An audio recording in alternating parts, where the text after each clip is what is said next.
सर्वमङ्गलमाङ्गल्ये शिवे सर्वार्थसाधिके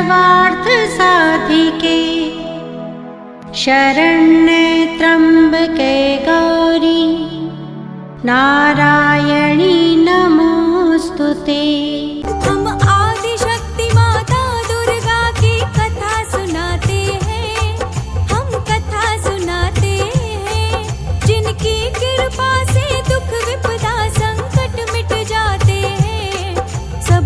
श्री मां की कथा में भाव विभोर हुए बिहार विधानसभा अध्यक्ष माननीय डॉक्टर प्रेम कुमार दोबारा सपत्नी श्री मां की कथा में पधारे। सुस्वागतम।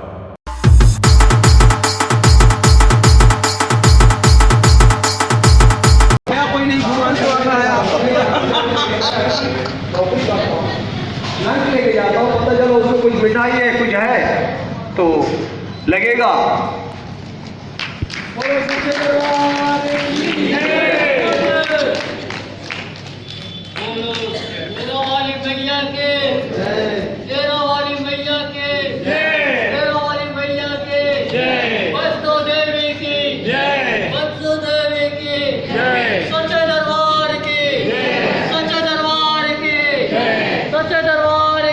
जय माता दी, जय माता दी। माता वैष्णो देवी की आदिशक्ति जगदम्बा। ब्रह्मनिहिताय च जगद्धिताय कृष्णाय गोविन्दाय सहस्रमूर्तये सहस्रपादाय शीर्षोरुरावे सहस्रनाम्ने पुरुषाय शाश्वते सहस्रकोटिञ्जुगधारिणे नमः। ब्रह्मवर्चसि जायतां महाराष्ट्रे राजन्यः सूरैखभ्योति व्याधि महारथो जायतां दोगग्रीदे निर्वाणटवानासो सप्त।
जोरदार तालियों से प्रेम कुमार जी का स्वागत किया जाए।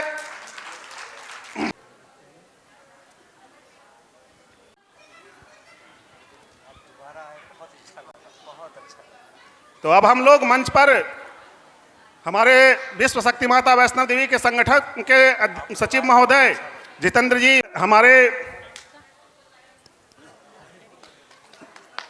अध्यक्ष महोदय द्वारा व्यास मंच पर बैठे हमारे व्यास जी का सम्मान कर रहे हैं, उनसे आशीर्वाद ग्रहण।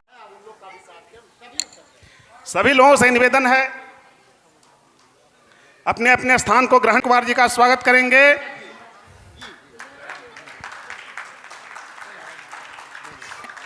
जय माता जी, जय माता जी। और अब हम उनके श्रीमती जी के स्वागत के लिए शक्ति द्वय को आमंत्रित कर रहे हैं। उनके लिए भी जोरदार तालियां बने रहे हैं। अध्यक्ष माननीय का हृदय से स्वागत करते हैं महाराज। और एक बात, आप सभी बैठ जाएं, उनका समय बहुत कीमती है। वो समय निकालकर माँ की कथा के वजह से देखिए हम तो रोमांचित हैं महाराज, रोमांचित हैं। कितना अध्यात्म इतना व्यस्त ये लोग रहते हैं। उस दिन आए थे मुख्य अतिथि बनकर, आज तो मां की कथा का आकर्षण, और आपकी धर्मपत्नी भी साथ में है। अद्भुत है, दिव्य है। आप दोनों ही पति। सत्यव्रत की कथा तो हो गई महाराज, सत्यव्रत की कथा हो गई। बड़ा भक्त था वो मां का बड़ा भक्त था। आइए जरा सा। निशुंभ शुंभ गर्जनी प्रचंड मुंड खंडिनी वने रने प्रकाशिनी भजामि विंध्यवासिनी।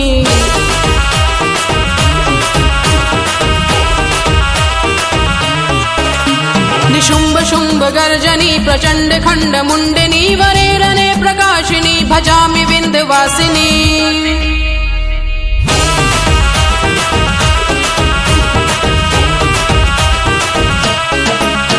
त्रिशूलमुण्डधारिणी धरा विधातु हारिणी गृहे गृहे निवासिनी भजामि विंध्यवासिनी।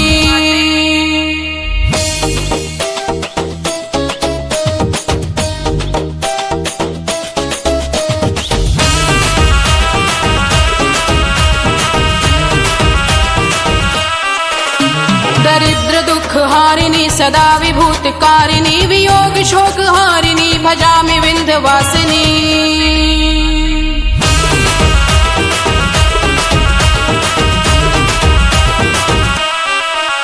लसत्सुलोल लोचनं लतासनं वरप्रदं कपाल शूलधारिणी भजामि विंध्यवासिनी।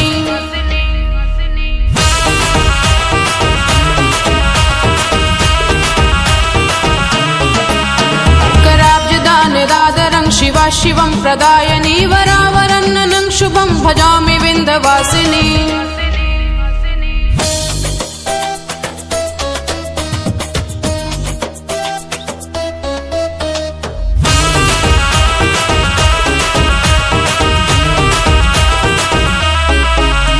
कपिंद जामिनी प्रदं त्रिधा स्वरूप धारिणी जले थले निवासिनी भजामि विंध्यवासिनी।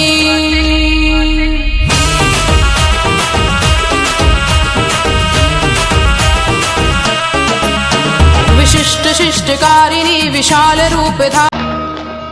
जयकारा शेरा वालिदा बोल साचे दरबार की, बोल साचे दरबार की। इसलिए तो कहा जाता है भैया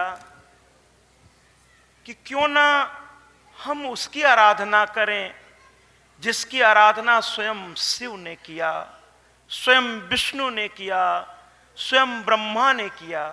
महाराज ये मेरी मां, इसके बारे में जितना भी कहें कम है महाराज। इसे देव माता कहते हैं। ये आदि है, अनादि है, अनामय है, अविचल है, अविनाशी है, अमल है, अनंत है, अगोचर है। ऐसी है मेरी मां। ये नित्या है। न जाने कितने ब्रह्मांड इसके सामने आए और चले गए महाराज। मां से देवताओं ने पूछा था आप जैसा कोई दूसरा है क्या? देवताओं ने पूछा मां से, स्वयं ब्रह्मा विष्णु महेश ने पूछा मां से आप जैसा दूसरा कोई है क्या? मां का जवाब था एको अहम द्वितीयो नास्ति, मेरे सिवा दूसरा कोई हो ही नहीं सकता महाराज।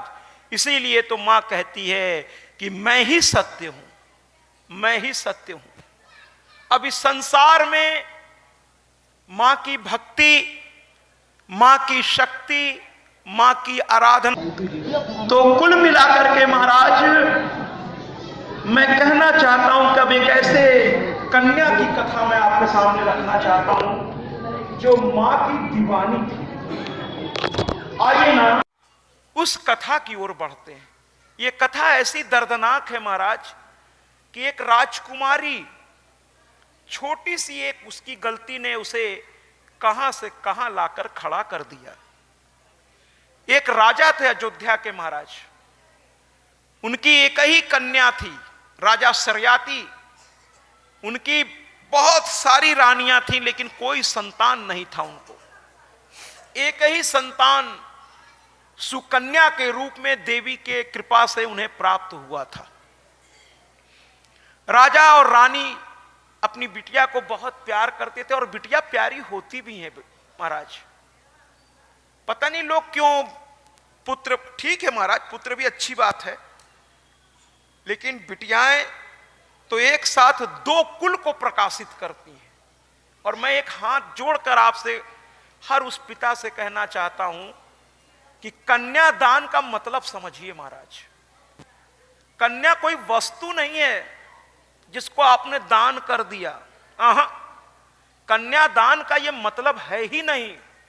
बहुत से पिता कहते हैं कि अब मैं क्या कर सकता हूं, मैंने तो कन्या का दान कर दिया, अब भैया दामाद जाने, उसका परिवार जाने, मैं क्या कर सकता हूं।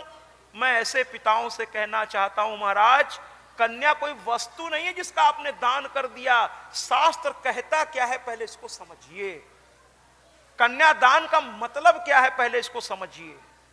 उसका असली मतलब यह है कि एक गोत्र से दूसरे गोत्र में वो कन्या आज प्रवेश कर रही है, न कि कन्या ने को दान करके पिता का हक ही खत्म हो गया। ऐसा नहीं है भैया। ये पिता उसका जनक है, ये मां उसकी जननी है, उसके हक को भगवान नहीं छीन सकते। आप कौन होते हैं महाराज कि कन्या दान कर दी और आपका उस पर हक नहीं है। बिल्कुल महाराज, हक है, हक था और हक रहेगा। वो पिता हैं, वो मां हैं। अगर अपनी बिटिया से जरूरत से ज्यादा ससुराल में दखलंदाजी थोड़ा नहीं करना चाहिए मायके के लोगों को, लेकिन नजर तो रखनी पड़ेगी ना, क्योंकि वो बच्ची रास्ता देखती रहती है कि मेरे पिता का कभी फोन आएगा, मेरे भाई मेरा ख्याल रखेगा। और उसको चाहिए भी क्या महाराज आपसे। हमारे यहाँ एक संस्कृति में एक तरीका होता है, जब लड़की घर से बाहर विदा होने लगती है तो उसके हाथ में लावा दिया जाता है और वो पीछे की ओर फेंकती है और आगे बढ़ जाती। जानते हैं क्या कहती है विदा होते समय अपने बाबुल से? कहती है, हे बाबुल, तेरे इस गली में मैंने बचपन बिताया, बहुत दुलार पाया, मां ने भी बहुत दुलार दिया। अब आज पराए घर जा रही हूं, पता नहीं क्या होगा क्या नहीं, मुझे नहीं पता। पलकों पे बैठाएंगे, क्या करेंगे क्या नहीं करेंगे मुझे नहीं पता, लेकिन हे मेरे माता पिता, मैं तो जा रही हूं, लेकिन तेरे घर की लक्ष्मी बनी रहे, तू सुखी रहे, तू प्रसन्न रहे, मुझे विदा कर। अब मेरे आगे का जीवन ईश्वर देखेगा, मैया देखेगी, लेकिन मेरा मायका बना रहे, ऐसा आशीर्वाद देके लड़के। ऐसी होती हैं कन्याएं महाराज, ऐसी होती हैं कन्याएं। आशीर्वाद देके चली गई, पलट के पीछे नहीं देखा कि मां बाप रो रहे होंगे। आइए कथा में प्रवेश करें। राजा सरियाती का एक कन्या थी, सुकन्या उसका नाम था। बड़ी सुंदर थी महाराज, बड़ी दुलारों में पली थी। एक दिन राजा ने उपवन विहार का कार्यक्रम किया। छोटी सी बच्ची, अभी मात्र 14 से 16 साल के बीच की उसकी उम्र, अभी बचपना था उसमें। माता पिता, चूंकि राजा महाराजाओं के साथ बहुत सारे प्रोटोकॉल्स होते हैं, बहुत सारे लोग उनको घेरे रहते हैं, कहां उनके पास समय होता है महाराज। तो बहुत सारी जिम्मेदारियां उन पर होती हैं। महाराज ने बड़ा मुश्किल से उपवन विहार, जिसको आजकल की भाषा में पिकनिक कह सकते हैं आप, उपवन विहार में वो लोग गए थे। राजा सबसे घिरे हुए थे, रानियां भी अपने सब में घिरी हुई थी। बच्चों ने मौका देखा, बच्चों में आदत होती है, देखे माँ बाप व्यस्त हैं तो धीरे से वो पीछे से निकल गए और चले गए एक ऐसी जगह पर जहां एक बॉबी पड़ी हुई थी। अगर इसको आप कहें कि चींटियों ने एक घर बना रखा था, मिट्टियों का ढेर बना रखा था। ये लड़कियां खेलते खेलते वहां पहुंच गई। उसमें देखिए, जो वीआईपीज होते हैं उनके साथ वीआईपीज ही होते हैं महाराज। अब राजा की लड़की के साथ कौन खेलेगा? प्रधानमंत्री के लड़की, अमात्य की लड़कियां, सेनापति की लड़कियां, या बड़े बड़े व्यापारियों की लड़कियां, ये सब साथ में खेल रही थी। और खेलते खेलते में वहां पहुंच गई। अचानक से देखा उस मिट्टी के ढेर में से दो जुगनू चमक रहे हैं। अंदर एक ऋषि थे, वो समाधिस्थ थे, नाम था चब्यन ऋषि। और तपस्या से उनके शरीर में इतनी ऊर्जा आ गई थी, शरीर तो जीर्ण शीर्ण हो गया था। जो संत होते हैं, तपस्वी होते हैं, जो वास्तविकता से बहुत नजदीक होते हैं, उनका शरीर बहुत मोटा तगड़ा या बहुत ऐसा, थोड़ा साधना शरीर को गला देता है महाराज। साधक का शरीर थोड़ा संतुलित होता है, उनका भोजन भी बड़ा सात्विक होता है। तो शरीर उनका गल चुका था, साधना में ऐसे लीन थे, आंखों से ऐसा दिव्य प्रकाश निकल रहा था, लेकिन पूरा शरीर ढका हुआ था मिट्टियों से, इसलिए वो दिख नहीं रहे थे कि अंदर कौन बैठा है। अब सुकन्या को क्या लगा कि ये तो जुगनू चमक रहा है, और सुकन्या ने लड़कियों से कहना शुरू किया कि अरे देखो ना कितना प्यारा सा दृश्य है, पिताजी आज हम लोग को कितनी अच्छी जगह लाए हैं, आओ खेलते हैं, इस बॉबी के चारों ओर घूमते हैं, थोड़ा नाचते हैं, थोड़ा गाते हैं। कहते हैं ना कि बचपन में आदमी में जो आनंद रहता है वो बड़े होते होते जिम्मेदारियां उस आनंद को लील लेती हैं। बचपना है, आनंद में है, अरे पिता महाराज है, चिंता किस बात की महाराज, सब बड़े घरों के बच्चे हैं, दुख क्या होता है ये जानते ही नहीं। तो इनकी प्रसन्नता को जाहिर करने के लिए आमतौर पर तो हम लोग भजन ही बजाते हैं, लेकिन ये थोड़ा सा दृश्य अलग है, क्योंकि इसके सुख के बाद अब बहुत भयानक इसके दुख आने वाले। एक छोटी सी गलती उसको देखिएगा, लेकिन अभी उसके सुख का थोड़ा आनंद हम लोग भी ले लें, क्योंकि सुख है महाराज, महाराज की लड़की है, अगल बगल दास दासियां खड़ी हैं और राजकुमारी झूम रही है। और मेरा मन कहता है, आमतौर पर हम लोग भजन बजाते हैं, लेकिन इस गीत को मैं जरूर उसकी प्रसन्नता को प्रकट करने के लिए बजाता हूं कि एक बच्ची जिसके मन में कोई चिंता नहीं, कोई मन में पाप नहीं, कोई छल कपट नहीं, अपनी सहेलियों के साथ कूद रही है एक तितली की तरह। ऐ हवा मेरे संग संग चल, मेरे दिल में उड़ी हलचल। ऐ हवा मेरे संग संग चल, मेरे दिल में उड़ी हलचल। कहे दरिया पानी कलकल, तुझे आस मिलन के पल पल। ऐ हवा मेरे संग संग चल, मेरे दिल में उड़ी हलचल। कहे दरिया पानी कलकल, तुझे आस मिलन के पल पल। ऐ हवा मेरे संग संग चल। इस तरीके से ये प्रसन्नता के मारे, खुशी के मारे बच्चे जैसे खुशी में आते हैं तो पता नहीं क्या क्या करना की इच्छा करने लगती है। वो दौड़ती हुई गई, कहीं से दो तिनका लेकर अपनी सहेलियों से कहती क्या है, ये जुगनू वाली चीज तुम लोगों को चाहिए क्या? लड़कियों ने कहा हाँ निकालो निकालो निकालो, क्या चाहिए खेलने के लिए? हाँ निकालो ना। उन लोगों ने कहा निकालो, और राजकुमारी ने क्या किया, उस नुकीली सी सीख को उस जुगनू वाली दिखने वाली चीज की ओर आगे बढ़ा दिया, और जैसे ही अंदर वो उसने डाला उस जुगनू की तरफ, धच से आवाज आई और रक्त की धारा फूट पड़ी महाराज, और चब्यन ऋषि अंदर से आवाज निकलने लगी, ओ जय मां। देखिए भक्त और संत दुख में भी भगवान का ही नाम लेता है। वो कहने लगे जय मां, मां के परम भक्त जय मां। क्योंकि संत जो होता है ना महाराज, वो मन को इतना मोड़ लेता है, धीरे धीरे मोड़ तो इस मन को इतना मोड़ लेता है कि उसको भगवान के सिवा कुछ नहीं दिखता। उसका सुख क्या, उसका दुख क्या महाराज, सब तरफ उसे भगवान नजर आते हैं।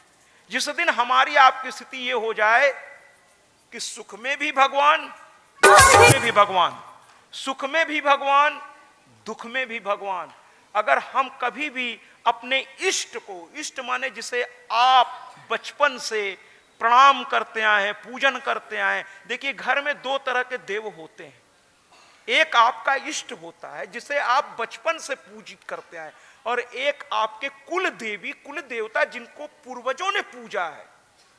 जिस घर में कुल देवी देवता की पूजा नहीं होती महाराज, उस घर में समस्याएं आती हैं। आपके पूर्वजों ने उनकी पूजा की है, तो अपने घर के कुल देवी देवता को जरूर जानिए, उनकी पूजन पद्धति को जरूर जानिए, और साथ ही जिस पे आपका मन आ जाए उस देव को भी आप जानिए। इसीलिए तो संतों ने कहा है कि धीरे धीरे मोड़ तू इस मन को। मन मोड़ा फिर डर नहीं, कोई दूर प्रभु का घर नहीं।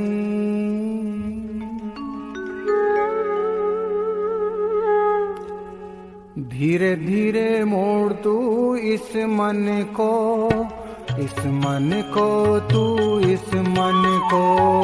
धीरे धीरे मोड़ तू इस मन को, इस मन को तू इस मन को। धीरे धीरे मोड़ तू इस मन को, इस मन को तू इस मन को। धीरे धीरे मोड़ तू इस मन को, इस मन को तू इस मन को। मन मोड़ा फिर डर नहीं, कोई दूर प्रभु का घर नहीं। धीरे धीरे मोड़ तू इस मन को, इस मन को तू इस मन को। धीरे धीरे मोड़ तू इस मन को, इस मन को तू इस मन को।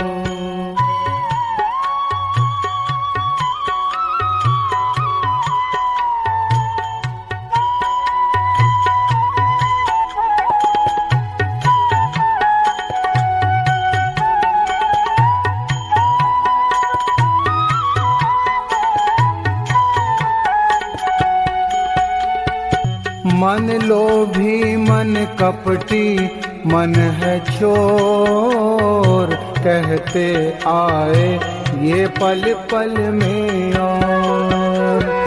मन लोभी मन कपटी मन है चोर, कहते आए ये पल पल में और।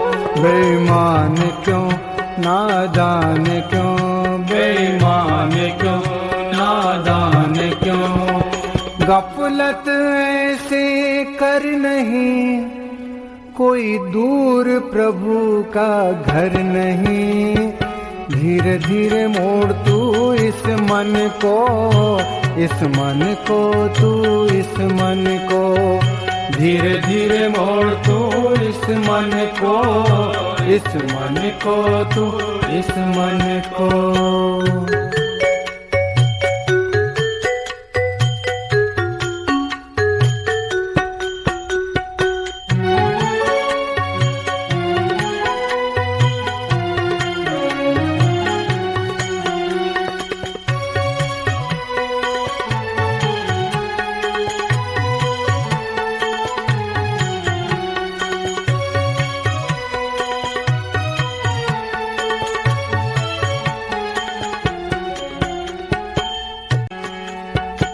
जप तप तीरथ सब होते बेकार, जब तक मन में रहते भरे विकार। जप तप तीरथ सब होते बेकार, जब तक मन में रहते भरे विकार। जप तप तीरथ सब इसके बाद आदरणीय और माननीय आज हम लोग का परम सौभाग्य, दोनों पति पत्नी गौरव की बात है। आप लोग बहुत व्यस्त रहते हैं, फिर भी आप दोबारा आए, आप जितना भी बधाई हम दे सकते हैं देंगे आपको।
बोलिए धर्म की अधर्म का हम आदि शक्ति माता दुर्गा की कथा सुनाते हैं, हम कथा सुनाते हैं।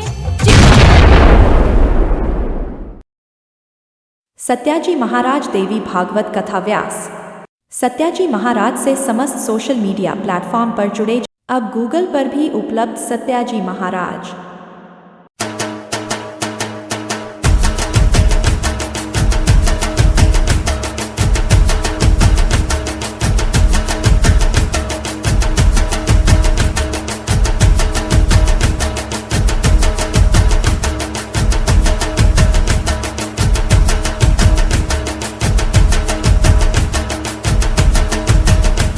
यूट्यूब पर भी उपलब्ध सत्याजी महाराज।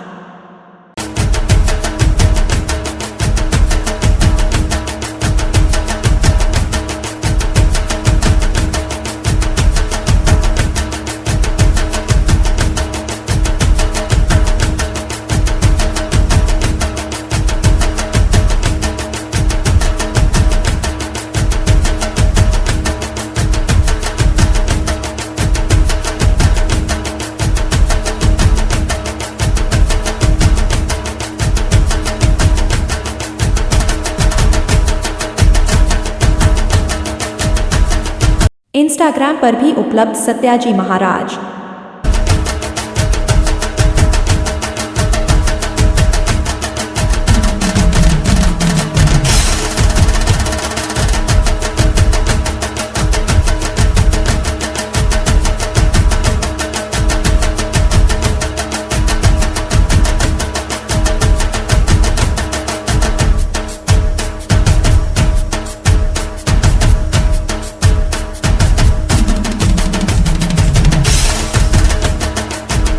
फेसबुक पर भी उपलब्ध सत्याजी महाराज।